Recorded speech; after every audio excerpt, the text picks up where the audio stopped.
नमस्कार, मैं सुनीति गिरी और आप देख रहे हैं 2PM न्यूज। दोस्तों, भारतीय राजनीति और प्रशासन में एक अद्भुत घटना घटी है। पिछले 10 सालों में पहली दफा मोदी सरकार ने अपनी गलती मानी है। इसे आप सरकार की खूबी मान लीजिए, खामी मान लीजिए, मजबूती मान लीजिए, कमजोरी मान लीजिए या मजबूरी मान लीजिए, लेकिन तथ्य ये है कि मोदी सरकार ने पिछले 10 सालों में किसी भी गलती को स्वीकार नहीं किया और किसी भी गलती के लिए माफी नहीं मांगी। लेकिन इस बार पहली बार शिक्षा मंत्री धर्मेंद्र प्रधान ने सार्वजनिक रूप से स्वीकार किया कि उन्होंने गलती की है, उनसे गलती हो गई।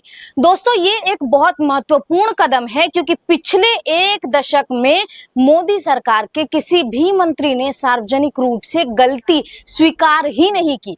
धर्मेंद्र प्रधान ने स्वीकार किया कि एनटीए को क्लीन चिट देने में जल्दबाजी की गई और इस वजह से नीट परीक्षा में समस्याएं उत्पन्न हुई। अब बड़ा सवाल यह है कि जब शिक्षा मंत्री ने अपनी गलती मान ही ली है तो अब वे इस्तीफा कब देंगे? क्या मोदी जी अपने प्रिय शिक्षा मंत्री से इस्तीफा ले पाएंगे? ये सवाल इसलिए भी महत्वपूर्ण है क्योंकि एक मजबूत सरकार को अपने मंत्रियों को जवाबदेह बनाना चाहिए, लेकिन ऐसा लगता है कि सरकार अपने मजबूत और मजबूर शिक्षा मंत्री से इस्तीफा नहीं ले पा रही है। नीट परीक्षा को लेकर विवाद अब भी जारी है। सरकार ने नीट परीक्षा को रद्द कर दिया, लेकिन बावजूद इसके छात्र सड़कों पर आंदोलन कर रहे हैं। इस विवाद में कई तथ्य सामने आए जिसमें छात्रों का ये कहना है और छात्रों ने दावा दिया है कि इस परीक्षा में शामिल जो उन्होंने पेपर मिले थे, उनको जो आंसर शीट मिले थे, उन आंसर शीट को लाखों में बेचा गया है। इन खुलासों के बाद धर्मेंद्र प्रधान ने श्वेता सिंह को दिए इंटरव्यू में माना कि उन्होंने जल्दबाजी में एनटीए को क्लीन चिट दे दी जिससे गलतियां हुई। श्वेता सिंह के साथ इंटरव्यू में धर्मेंद्र प्रधान ने कहा कि जब उनसे ग्रेस मार्क्स के एजेंडे के बारे में सवाल किया गया तो मामला सुप्रीम कोर्ट तक चला गया। उन्होंने बताया कि उस समय वे चुनाव खत्म करके मंत्रालय संभाल रहे थे और उनके पास पूरी जानकारी मौजूद नहीं थी, लेकिन बाद में जब सरकार यानी कि भारत सरकार की एजेंसियों ने जांच की तो पाया कि अब गलती हो गई है। इस प्रकार शिक्षा मंत्री ने धर्मेंद्र प्रधान ने स्वीकार किया कि उन्होंने एनटीए को क्लीन चिट देने में जल्दबाजी की। ये ध्यान देने वाली बात यह है दोस्तों कि प्रधान पहले से ही शिक्षा मंत्रालय संभाल रहे थे। मोदी जी धर्मेंद्र प्रधान के कामकाज से संतुष्ट थे कि उन्होंने फिर से इस बात को स्वीकारा कि मोदी जी को दोबारा से जो मंत्रालय है वो धर्मेंद्र प्रधान को ही देना चाहिए। लेकिन क्या यहाँ पर आप ये बात मान सकते हैं कि प्रधान की गलती ने सवाल खड़ा कर दिया कि क्या सरकार अपने मंत्रियों को सही तरीके से निगरानी कर पा रही है? छात्रों का विरोध अब भी जारी है और वे सड़कों पर उतरकर अपनी आवाज उठा रहे हैं।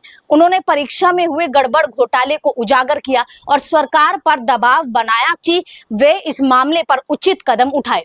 छात्रों का यह भी आरोप है कि परीक्षा में भ्रष्टाचार हुआ और इसके लिए जिम्मेवार लोगों को सजा मिलनी चाहिए। लोग सवाल उठा रहे हैं कि अगर मंत्री ने गलती मानी है तो अब वे इस्तीफा कब देंगे या उनको इस्तीफा देना भी चाहिए या नहीं? इससे सरकार की जवाबदेही पर सवाल खड़ा होता है और ये भी कि क्या सरकार अपने मंत्रियों को उनके कृत्यों के लिए जिम्मेवार ठहराने के लिए तैयार है भी या नहीं। ये घटना मोदी सरकार के 10 साल के कार्यकाल में एक महत्वपूर्ण मोड़ है।